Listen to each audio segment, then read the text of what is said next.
just keeps getting bigger and bigger. I mean, thankfully my cell pile is definitely still pretty large, but definitely keeping this cute little top. Got a bunch of like springtime pieces. This is super Y2K. Check out that tag.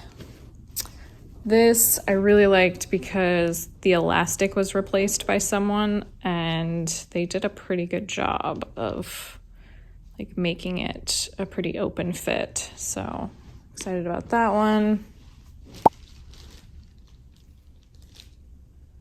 Cute little Ann Taylor number.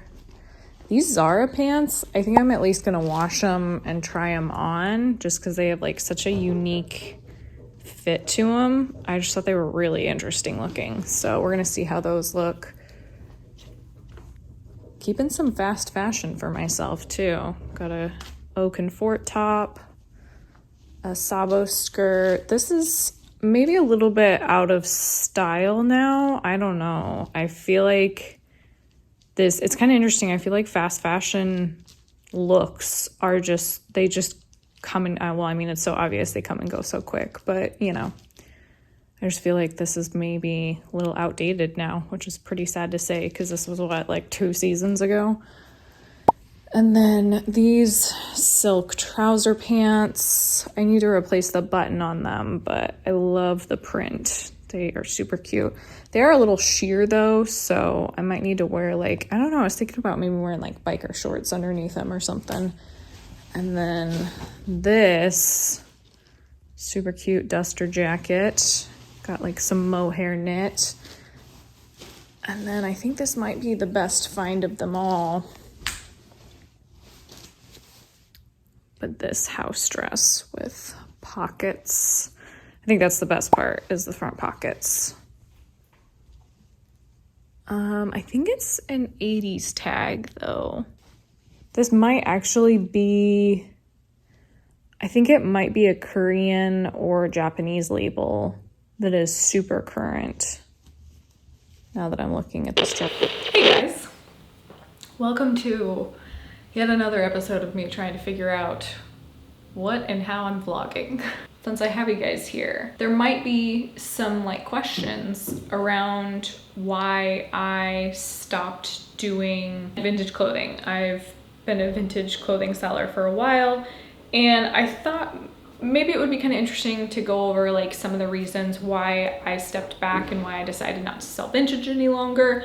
I kind of talked about it a little bit in my vlog that I did when I announced the fact that I wasn't going to be selling vintage anymore. There's definitely a lot of personal reasons behind it, and I thought it might be kind of interesting to, I don't know, anyone who's watching this. I know a lot of you guys originally subscribed specifically because I was a vintage seller. The first reason that I decided to stop selling vintage was definitely a financial reason. I realized, I kind of always knew that I could make more money selling modern clothing, but when I was in my old apartment, it was just like tiny, dark, depressing place that like I kind of held on to selling the vintage for so long because it was just like this like kind of like light at the end of the tunnel kind of thing. Like it was just a really fun thing for me to be able to do, and it like allowed me to get by kind of thing. And then when I moved into this apartment, I knew deep down that I was gonna have to switch to modern clothing. I knew it was what was gonna pay the bills. I kind of wish I had done it quicker, but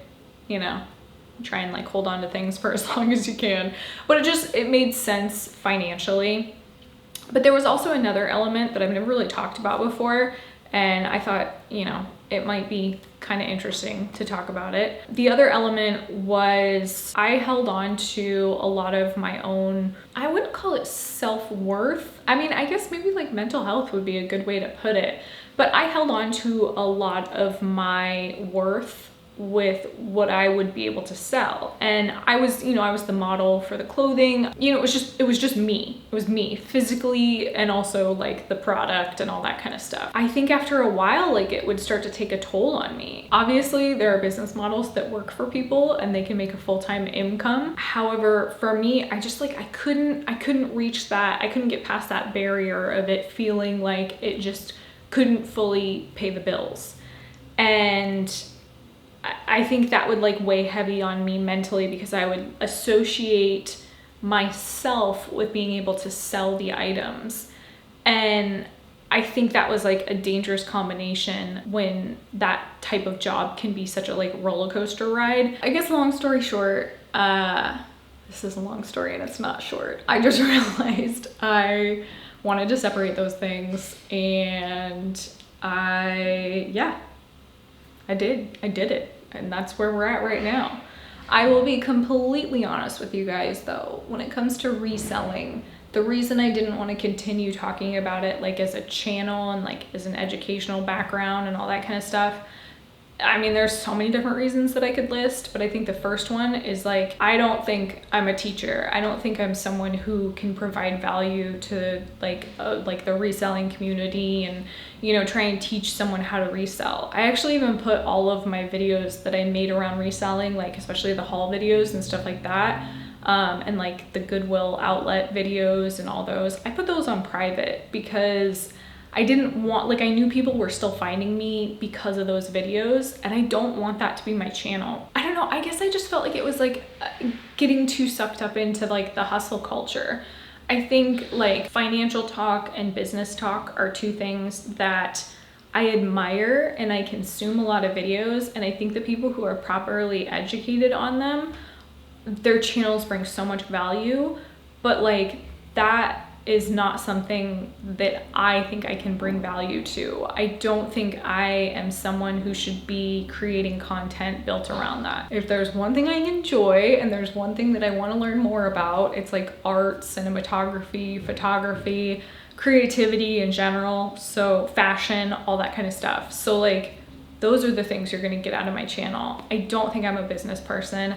I don't enjoy like hustle culture. I don't enjoy like the whole sleep when you're dead kind of thing. You only have one life, and how you choose to live every minute is so important. And I think where you put your time and your energy, I understand like we kind of signed a contract as humans to be like, we still have to work to survive, but if I can fill as much of my free time with like creativity and what I'm passionate about, then that's a life worth living.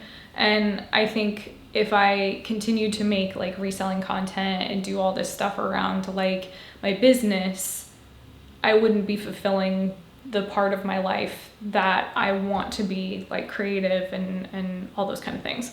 So anyways, and this isn't, I also don't want to throw shade on anybody who is doing teaching videos, because again, going back to the fact that like there are people that they are providing so much value. I mean, I learned how to resell through YouTube, so that just goes to show that those videos are so important. And if you're willing to dedicate your time to that, like that's amazing. And I think that's a very valuable thing to do, because on the flip side, it's like, yeah, I just talked about me being kind of selfish and wanting to do like what makes me happy. Like you're providing value to make other people have the financial freedom to be happy. So there's like so many layers to however you want to look at it. But yeah, I guess at this point, I definitely feel like I'm ranting. I just finished taking photos of that Doen dress that I thrifted, I don't know, a couple months back. And I was like searching for a reason or an excuse to wear that dress, and I could just never find one. So finally I was like, well, let's just photograph it, just be done with it, right? And I did, and I am super happy with how the photos turned out. The lighting was like just perfect in my apartment, and I was like, let's go, it's go time, let's do this. And yeah, I think they turned out good. Now we're gonna go on a walk, and I'm gonna bring you guys along with me. I definitely want to make it a point to start getting out on walks, and maybe me showing this in the vlog will like start to hold myself accountable. But yeah, just like kind of a mental health thing. I just want to like get out and get some movement in and just enjoy this weather. The weather's been amazing lately. Even though I'm wearing a sweater, it's been like awesome out. Like we're talking like 80 degrees every single day. Let's go for a walk.